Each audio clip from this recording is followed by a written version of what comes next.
If you have had an experience with or about Bigfoot, Dogman, cryptids, skinwalkers, UFOs, paranormal, stairs in the woods, or any other strange but true happenings, and would like to share them on our channel to be read, please email them to sharingofstrangestories@gmail.com.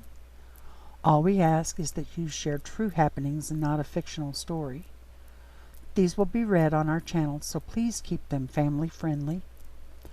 Also, if you want to remain anonymous and do not want your name read to the public, please put that at the beginning of the email or in the subject line. Thank you for listening and stay safe. If you like this idea and story, please hit the subscribe and like buttons below. Leave a comment if you like, but please be considerate of others. This story is about an event that happened to my family that we decided to share with everyone. We talked about it amongst ourselves through the years, but no one else. Today, I'm telling you. I've titled it Bigfoot or Paranormal. It was a day much like any other day in south central New Mexico, bright, sunny, and warm. It was early in July 2008 when my husband, son, and I decided to take a ride in the Caballo mountain range, which rises about 3,500 foot above the surrounding plains with an elevation of about 8,000 foot. The Caballo mountain range runs north and south for a distance of about 40 miles and around 3 to 6 miles wide. We, like others, had gone through some recent troubling times and just needed to get away for a while. So we packed up some food and snacks, loaded up our Jeep Grand Cherokee, and headed out. Little did we know that our need to get away would end up so exasperating. It started off nice and we were enjoying our outing, riding through the mountain 4x4 and 2-track roads, stopping and looking at things we found along the way. You never know what wildlife you will see: bear, mountain lion, deer, bighorn sheep, javelina, or an occasional elk. We were several miles back in the mountains, and then different events began to happen. We were on the east slope of Brushy Mountain at about 6,500 foot, and a small creek ran across the path at the bottom. We had stopped to look at one of our finds and spent a little time there just checking things out. Nothing too much out of the ordinary to this point. We got back into the vehicle and was going to head on our way. The Jeep didn't want to start very well, so we decided to cut our trip short and head back home. Before we could get down the mountain to the creek, the engine died. We coasted partially down the mountainside to a saddle. There was a small area where an old stock water tank had been that was relatively clear, located about 200 feet below the trees. We were able to push the vehicle just off the road into that area. My husband and son tried to get the vehicle started again, but to no avail. We had later found out the fuel pump had quit. We were stuck about an hour-and-a-half drive from home in the middle of nowhere. There were some ranches some distance from our location, so my husband was going to walk to try to get some help. The plan was for him to get a ride back home, get our second vehicle, and come back for my son and me. He was preparing for his long walk, and my son and I were preparing for our long wait for him to get back. About that time we heard the sound of a four-wheeler approaching.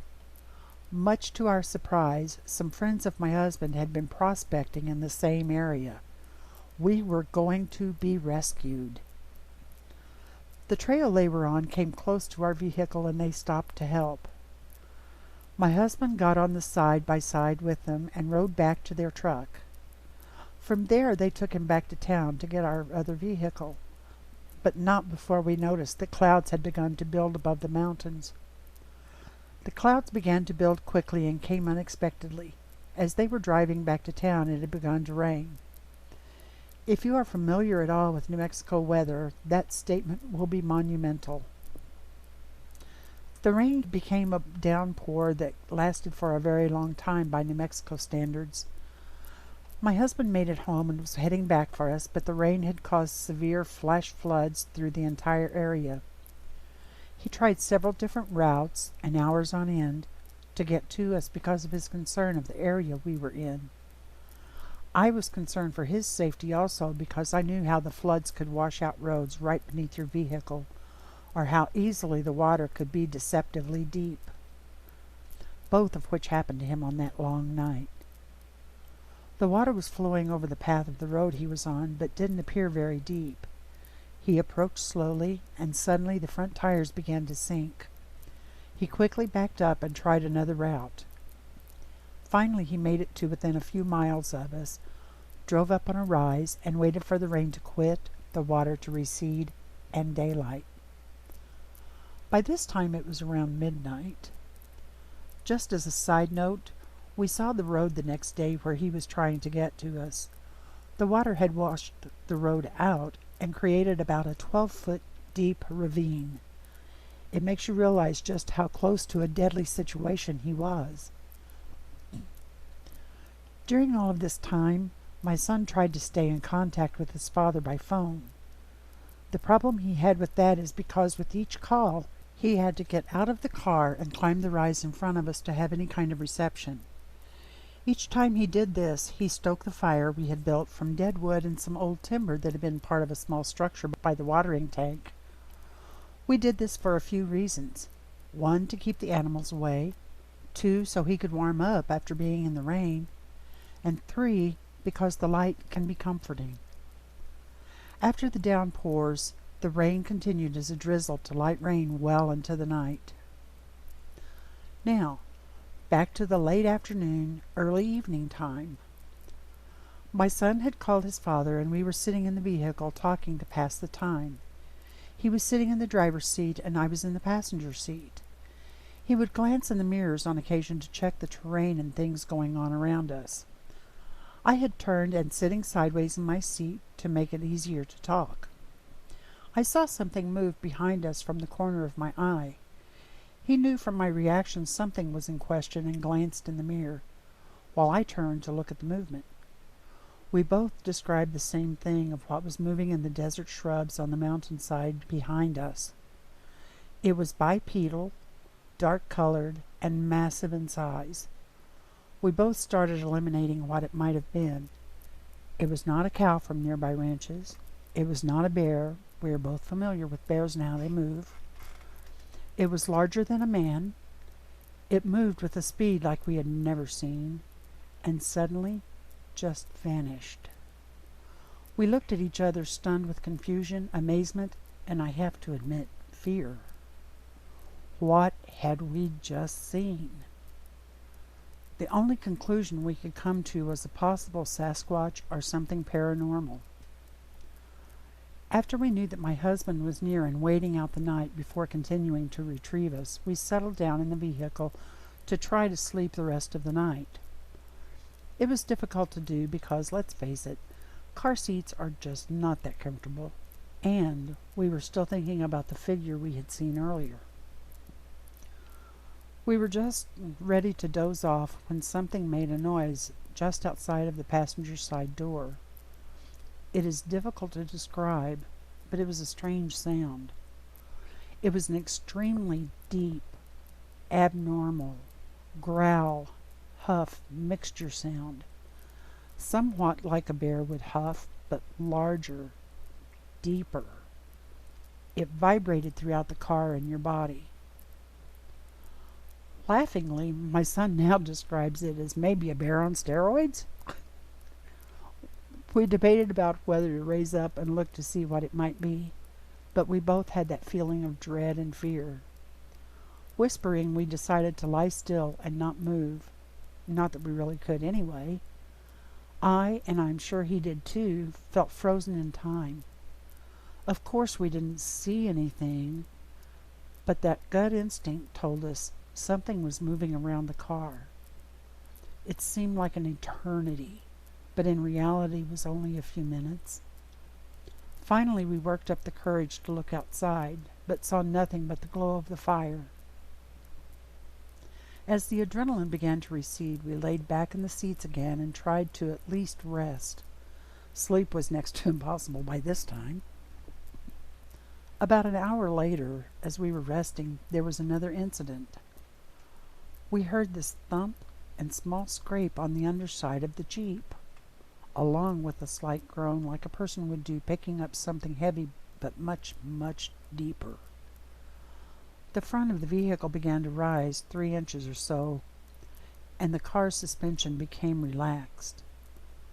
We were reclined in the front seats. Our heads were tilted toward the rear of the vehicle.